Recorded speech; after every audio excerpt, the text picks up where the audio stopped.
La información en primera persona, los hechos y sus protagonistas. En El Arranque. El Arranque. La entrevista del día.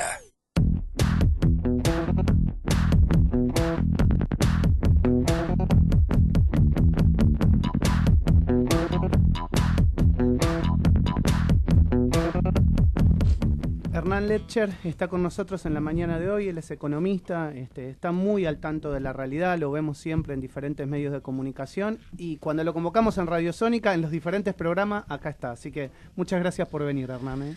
Un placer, un gusto acompañarlos en esta mañana. Bueno, estábamos hablando del acuerdo, este acuerdo al que convoca Mauricio Macri para dialogar con la oposición a 4 o 5 meses de irse de su mandato constitucional.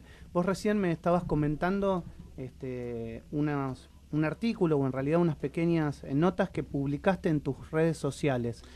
¿Podés contarle a los oyentes qué pensás vos de este acuerdo al que convoca el presidente? A ver, en realidad cuando hace un mes aproximadamente Christine Lagarde, ¿se acuerdan que dijo en un momento, bueno, sería muy tonto para los candidatos futuros en la Argentina que no se ajusten, digamos, al acuerdo, y vale el término, se ajusten al acuerdo con el Fondo Monetario Internacional, digamos, que no sigan los lineamientos de lo pactado? En general, en ese momento, como también ahora, pero en ese momento en particular, se había escapado el dólar, bueno, había 2 o 3 cositas muy coyunturales, y se estaba discutiendo la cuestión del ajuste, y medio que se leyó en clave de ajuste fiscal nada más, ¿no? Entonces muchos economistas decían, bueno, está refiriéndose a que sobre todo en un año electoral o el gobierno que venga, que no haga política fiscal y gaste de más y qué sé yo. Pero en realidad yo en aquel momento, y lo dije en algunos lugares, dije, no, lo que quiere el Fondo Monetario es hacer lo que falta. ¿Y qué era lo que falta? Bueno, todas las reformas estructurales que viene demandando. Hago toda esta introducción porque justamente lo que hicimos ayer fue a instancias de Andrés Pizarro, un compañero que coordina el equipo de internacionales nuestro, de CEPA, que me llama el sábado y me dice, a ver, los 10 puntos de acuerdo de Macri son iguales al consenso de Washington. Y efectivamente hicimos... Y cuando lo empezás a leer decís, esto es increíble, es como una copia. Sí, están solo desordenados. O sea, el uno coincide con el uno, igual por si acaso, pero después se van un poco cruzando, pero básicamente son los mismos puntos, todo lo que tiene que ver con la apertura, de importadora, básicamente, con la desregulación en términos generales, el equilibrio fiscal, decía, en el caso de Macri, y en el consenso de Washington, fíjate, el punto 1 decía, disciplina fiscal y bajar el déficit de los gobiernos, lo mismo.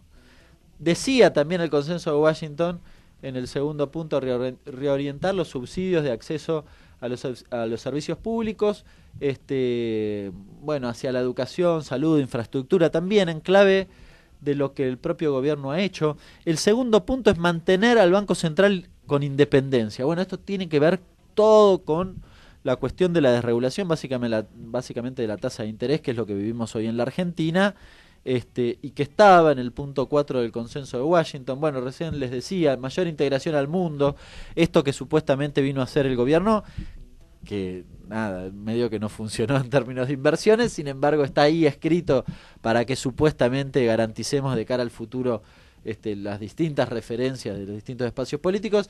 El consenso de Washington decía en el punto 6 y 7, comercio libre entre las naciones y apertura sin restricciones a las inversiones extranjeras directas, consolidar la seguridad jurídica, el punto 4 de Macri, seguridad de los derechos de propiedad, el consenso de Washington en el punto 10, crear empleo con cambios en la legislación laboral, el punto 5 de Macri, desregulación de los mercados en el consenso de Washington, del mismo modo que el consolidar el sistema previsional sostenible y equitativo, que suena muy lindo, pero que básicamente, a instancia del Fondo Monetario Internacional, es todo el proceso de regulación que termina en el sistema previsional privado, y reducir toda la cuestión impositiva que figura en el punto 6 y 9 y 3, respectivamente, no me entre cabe Macri y ninguna Washington. duda que Macri, a instancias de tener una posibilidad cierta de terminar su gestión, lo que pretende es condicionar al gobierno por venir.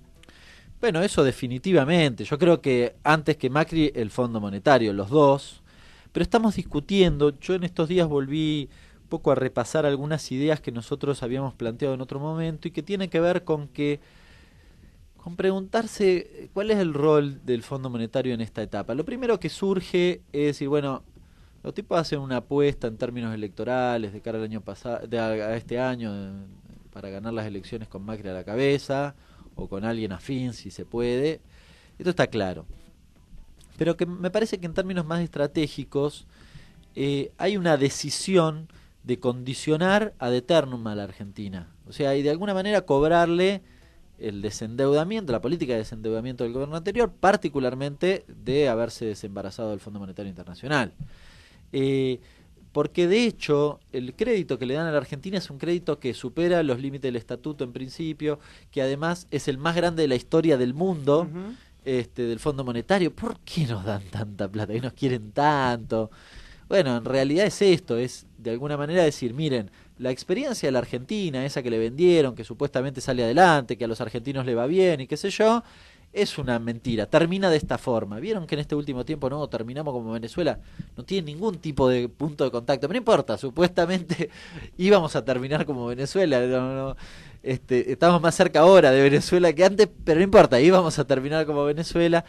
Y lo que decía Fraga, ¿no? Que nos habíamos acostumbrado a vivir, digamos, no sé, teniendo un celular cuando no lo podíamos tener. Creo que el Fondo Monetario, en términos estratégicos, si se quiere, más de mediano plazo, sobrevuela estos conceptos, ¿no? Digamos, los argentinos no pueden vivir bien porque indefectiblemente terminan mal, y cuando vienen de nuevo al fondo les tenemos que dar 6 veces lo que nos debían originalmente. Sí, ¿no? lo que está claro, cuando uno ve los números, vos claramente sos un experto en esto, pero la Argentina en los vencimientos que tiene en el 2020, 2021, 2022 no va a poder pagar. Entonces, ¿cómo le garantizás a un acreedor que le vas a pagar si no renegociás? Pero eso ya es, digamos, harina de del futuro gobierno, no de este gobierno que se va. El que tiene que renegociar es el que viene. Supongamos que, aunque sea el propio Macri, ¿no? Digamos, el problema es el mismo. Esto es la cuestión. Y vos decís una cosa que es bien importante. A ver, en realidad los vencimientos, sobre todo con el fondo, son 2021-2022, que tenés que pagarles prácticamente toda la deuda. O sea, de pagar casi 30.000 millones de dólares en cada uno de los años. Imposible, además de todos los vencimientos normales, ¿no? Supongamos que los podés rolear, esto de patearlos para adelante, o sea, volver a endeudarte para no pagar esa deuda en tiempo y forma. Digamos, es una cosa bastante habitual. Pero sí, y con un producto bruto que cae, porque en todo caso, si vos estuviese en una línea ascendente... Ese es el eje central, porque en este último tiempo, desde todos los sectores, diría, de la oposición, el gobierno no lo puede decir, pero yo creo que lo tiene en la cabeza y en carpeta también, lo que pasa es que no lo puede decir porque ellos hicieron el acuerdo con el fondo, pero todos dicen renegociar. Ahora, yo siempre digo, el megacanje y el blindaje también fueron renegociaciones. Claro. Muy onerosas para la Argentina, pero renegociaciones al fin. O sea, la renegociación no te garantiza nada. Y además, en general, cuando se habla de renegociación, se dice, bueno, es estirar los plazos de los vencimientos. Pará, eso es una parte. Es verdad, pero es una parte. En el 2020 no tenés vencimientos, pero tampoco tenés ingresos de dólares. Sin eso ya tenemos un problema. Y el problema está centrado en los condicionantes del fondo. Y eso me parece que es, diría, hasta anterior a los vencimientos. ¿Por qué? Por esto que vos decís, ¿se acuerdan que el fondo vino a la Argentina con un crédito stand-by? Quiero recordarle a los oyentes qué era el crédito stand-by. No, yo Fondo Monetario me quedo con la plata, vos Argentina podés decirle a tus acreedores que la plata esta está disponible si la necesitas, pero no te la doy ni siquiera. Eso era, y eso per se iba a generar confianza tal que iban a venir las inversiones y iba a crecer la economía. Fue la forma de desembarcar, o sea, un poco rara porque todos sabían que la Argentina lo iba a necesitar. Claro, pero no importa, pero supongamos, desde abril hasta hoy, pasó exactamente lo contrario. Fue una pendiente negativa, pero terrible, sí, con una inclinación zarpada. Esto es lo que pasó, con lo cual el fondo decía que en 2019 íbamos a crecer. Claro, si vos ibas a crecer, tal vez tenías alguna sustentabilidad para el repago de la deuda. La duda que tienen hoy, que ahora es culpa de Cristina porque es candidata, es resultado en realidad de ese problema estructural. Vos dijiste que ibas a crecer, no vas a crecer, ¿cómo me vas a agarpar? Este es el problema, es bastante básico. Y no es un problema del color político, es cualquiera, incluso aunque gane Macri. Ezequiel. Hernán, ¿es importante para vos este acuerdo, digamos, o por lo menos intentar llegar a unos consensos básicos con la oposición? ¿O cuál es la postura, te hablo quizás desde tu rol ligado más que nada a Unidad Ciudadana, ¿qué buscaría llegar en un consenso? ¿A dónde irías vos en un consenso si es que existe la posibilidad de consensuar algo con el oficialismo? No, a mí me parece que el diálogo siempre tiene que existir. Hay que decir que este gobierno no es que se caracterizó justamente por el diálogo, no habla ni con los radicales que son parte de Cambiemos. Nada, es bastante insólito, ¿no? Y trata de callar a Lilita. Y trata de callar a Lilita y discute entre tipos, qué sé yo. Pero bueno, a ver, la discusión o la apertura al diálogo, ahora dicen que quieren llamar a Cristina. Ahora, ¿qué le va a decir Cristina? No quiero ser exégeta de ella, pero yo no creo que pueda estar de acuerdo con ninguno de esos 10 puntos. No tiene sentido. A ver, ¿dónde está la discusión de generar empleo en serio? La del Banco Central. Al contrario, ¿cómo vas a modificar la Carta Orgánica que hoy dice que el Banco Central es una herramienta para la generación del empleo, para que básicamente a los argentinos le vaya bien, y la vas a cambiar para defender la moneda y que no haya inflación? Que por cierto, la chocaron toda, porque no le funcionó. Pero no, es un retroceso fenomenal. Ya lo hicieron en los 90, ni siquiera es nuevo. Acá en la Argentina lo promovió Cavallo en los 90. Esto están haciendo, Cavallo, no dijo, Cavallo. Están haciendo lo mismo, dice exactamente lo mismo, y las modificaciones son en el mismo sentido, iguales. Entonces, no podés suscribir eso, tiene que ser distinto. Ahora, ¿cómo tiene que ser? Al revés. Con lo cual es difícil llegar a un consenso. Evidentemente estamos discutiendo modelos distintos. A mí me parece trascendente que el Banco Central tenga ese otro rol. La política fiscal es gravísima, es una estupidez lo que plantean. No, a ver, vos podés... digo, no hay posibilidad de decir, bueno, te digo porque ayer Lustó decía esto de generar un gran consenso, incluir a todos, metamos a todos en la misma bolsa, nos sentemos a hablar. Y a ver, si uno hace un recorrido histórico no sé, desde 1860 en adelante, uno pensaría, bueno, ¿existiría la posibilidad de que al menos una vez nos pongamos todos de acuerdo? ¿O ya llegamos a extremos tan largos, tan grandes de la grieta que es imposible? No, pero es que la grieta es los intereses que vos defendés. Entonces, yo ni siquiera te digo los puntos. Pongamos los intereses sobre la mesa y vemos a quién queremos defender. Entonces, ahí arrancamos. Porque este es el problema. Los puntos lo que ocultan son los intereses que defender. Cuando vos decís el Banco Central que liberalice la tasa de interés, dale, van a ganar unos pocos que hacen la bicicleta financiera y el conjunto de los argentinos le va a ir mal. Ya lo probamos, lo probaron ellos en los últimos años y medio. ¿Qué quieren inventar? Claro, es que, entonces, que digan, la diferencia tiene que ver con el modelo de desarrollo, es decir, lo que querés para la Argentina, ¿cómo querés la Argentina? Si querés una Argentina industrial o si querés una Argentina solamente agroexportadora. Por eso lo remonto a 1860 en adelante, digo, pareciera que de esta manera no nos vamos a poner de acuerdo nunca. No lo digo en forma de crítica a la Pero no es un problema de diálogo, no es un problema de diálogo, es un problema de intereses. Claro. Es un problema de intereses. Si vos querés hacer un acuerdo que oculte los intereses que vos defendés, bueno, ¿por qué? El punto 1, ajuste fiscal. Ah, perfecto. ¿Y por qué no le ponemos límite a la tasa de interés de las LELIQ? Explícame. ¿Por qué? Ah, para eso no tenemos límite. ¿No? Digamos, para algunas cosas sí hay que hacer un ajuste fiscal, para otras cosas no hay que hacer un ajuste fiscal. No tiene sentido. Pero esto es lo que hay que hablar en todo caso. Bueno, a ver, ¿cómo construimos? Yo no tengo drama, me parece que se puede llegar a consenso siempre y cuando sea para defender al conjunto de los argentinos. Ellos dicen, hay que acostumbrarse a vivir en incertidumbre. No. Vivimos en incertidumbre porque ustedes no defienden a los argentinos, maestro. Si defienden a los argentinos se acaba la incertidumbre. Se acaba la incertidumbre. ¿Vos sabés con qué contás del otro lado?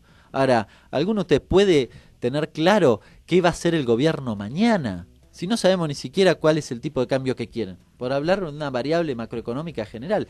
Este es un problema de interés. ¿A quién defienden? Y bueno, si tenés un gobierno de CEOs, van a escribir 10 puntos de consenso que son... Bueno, que digamos pasaron el filtro de esos 10 CEOs.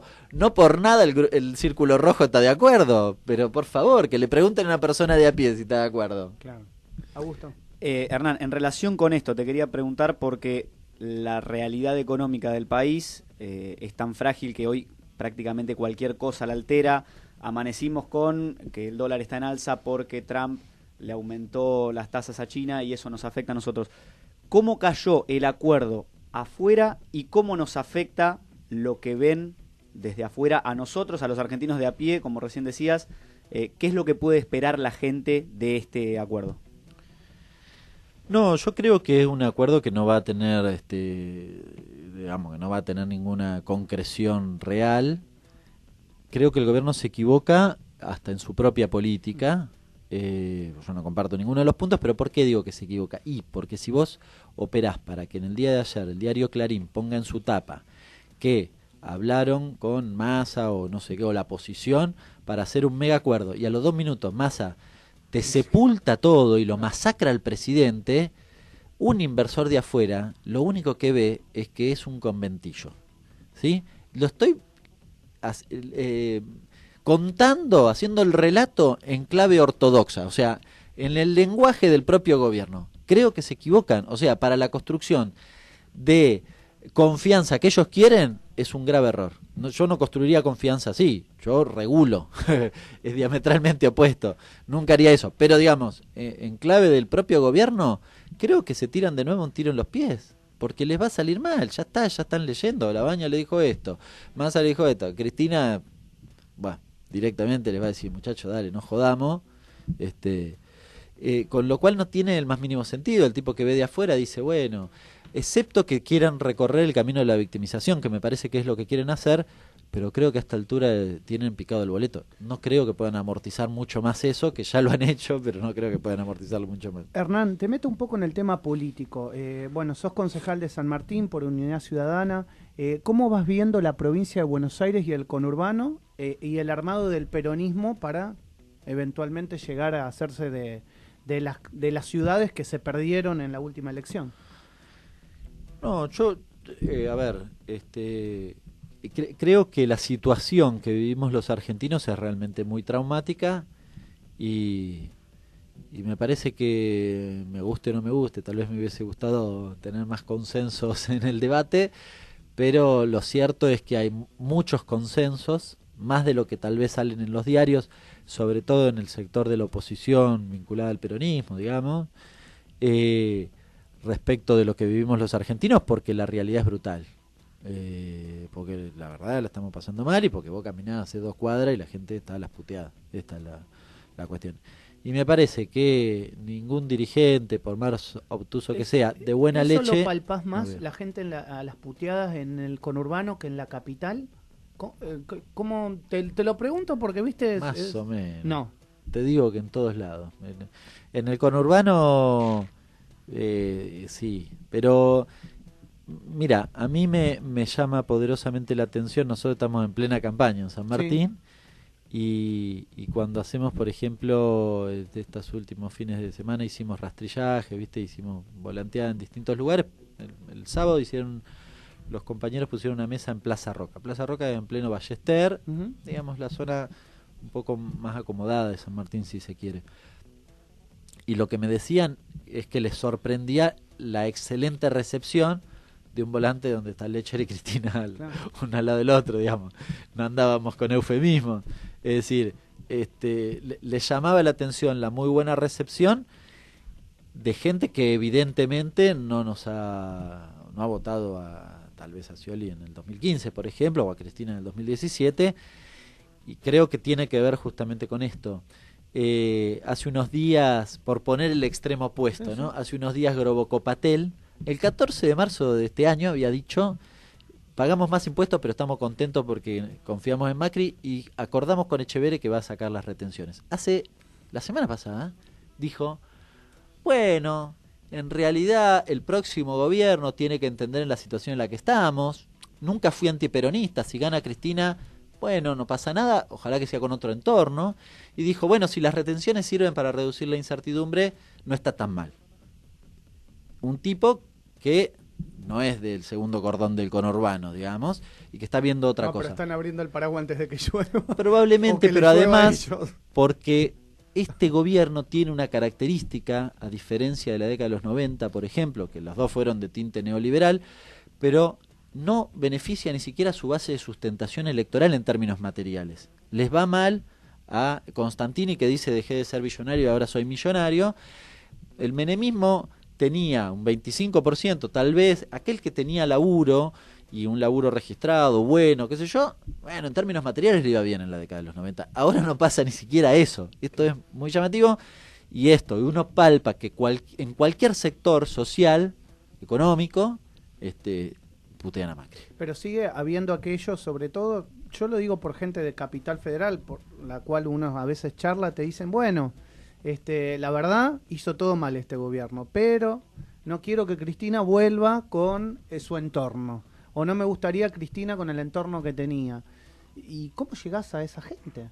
¿Cómo llegás? Porque tal vez esa gente también está seteada de una manera monopólica, si querés decir, por los medios de comunicación. Inclusive Cristina lo explica en su libro eso. Te diría primero la respuesta más pragmática. Ese tipo hace un mes decía Cristina jamás. Es verdad. Y ahora dice verdad. Cristina con otro entorno. Dentro de un mes le está pidiendo por favor que vuelva. Pero al margen de eso, que creo que de todas formas va a pasar, no, lo que me parece que es una etapa distinta, yo creo, de nuevo no soy exégeta de Cristina ni aquel que habla por ella, pero me parece que está en una etapa donde entiende la premura de la situación y que ha tenido diálogos con dirigentes políticos con los que tal vez no se hablaba. Me parece que es una etapa distinta, también de aprendizaje para todos. Yo lo que creo yo, y esto corre exclusivamente por mi cuenta, yo soy un fiel defensor sobre todo del segundo gobierno de Cristina, Bien. que es el más criticado. Y lo digo ¿por qué? Porque en general lo critican porque dicen que no tuvo crecimiento económico. Yo lo que digo es, tuviste crecimiento del salario real y crecimiento del empleo en un momento donde efectivamente tú tenés un electrocardiograma, o sea, una redistribución del ingreso más brutal o más significativa que en cualquier etapa anterior. No digo que sea fácil la redistribución con crecimiento, pero es un poco más sencilla que cuando no creces. Entonces, tampoco no es que no hubo crecimiento. Hay una tendencia al crecimiento del PBI más leve, por cierto, que sube y baja, ¿no? Digamos, tuviste 2 años malos en los últimos 4. Ahora, tuviste redistribución del ingreso. Es mucho más difícil hacer eso. Por eso y la verdad, la cantidad de políticas, pero sofisticadas, muy interesantes, que planteó el segundo gobierno de Cristina, como por ejemplo la ley de regulaciones de las relaciones de la producción y el consumo, bueno, son paladar negro, diría, para un país que quiere salir adelante, probablemente no valoradas como deberían, pero bueno. Hernán, ¿ganás en San Martín? Yo creo que sin duda, estamos muy, digamos, a ver, nosotros arrancamos hace muchos años con este desafío de construir una alternativa en el distrito, ¿no? Yo fui candidato, soy concejal actualmente y fui candidato en las últimas 4 elecciones. Y en el devenir de estos últimos 10 años hemos ido consolidando un equipo de trabajo que, además de conocer San Martín, bueno, tiene muy buenas ideas, muy buenas propuestas. Yo prácticamente entre 3 y 4 veces por semana hago reuniones con vecinos donde lo incorporamos este año en nuestra dinámica. Vamos con una presentación en PowerPoint con nuestras propuestas para debatirlas con los vecinos y que son muy muy concretas, digamos, no andamos diciendo no, tenemos las mejores ideas, no, son estas, no sé, creemos que son las mejores ideas, pero se pueden corregir. Entonces, tenemos un muy buen equipo, tenemos mucha militancia, mucha gente con ganas que ve que San Martín está muy atrasado, que San Martín vio pasar la etapa digamos, de los 12 años del kirchnerismo y no tuvo grandes transformaciones, que además ve hoy que el macrismo está masacrando San Martín. San Martín hoy se vuelve a ser un cementerio de fábricas. Hoy a la mañana una vecina de San Martín, Sabrina, me manda un mensaje diciéndome, bueno, soy una víctima más de Macri, me echaron, para mandarme el currículum, empleada administrativa. Bueno, esto, me parece que hay mucha conciencia de eso, y en ese sentido nosotros no nos corrimos un ápice de lo que pensamos. A alguno le puede gustar, no le puede gustar, pero no fuimos, vinimos, no hicimos ninguna de esas cosas, no miramos una encuesta para tomar nuestras decisiones. Nosotros creemos que San Martín tiene una alternativa distinta, que además es poner en línea con el proyecto nacional y popular, que va a ganar además en la Nación con Cristina a la cabeza, y que San Martín tiene la posibilidad de hacer ese mismo camino. Me parece que eso, con el trabajo que hemos realizado anteriormente, bueno, parece que nos pone en el primer lugar, ¿no?, para la próxima elección. Hernán, gracias por venir al arranque nuevamente. Un placer. Será hasta la próxima. Hernán Letcher, en la mañana de Radio Sónica. Was a long and dark December.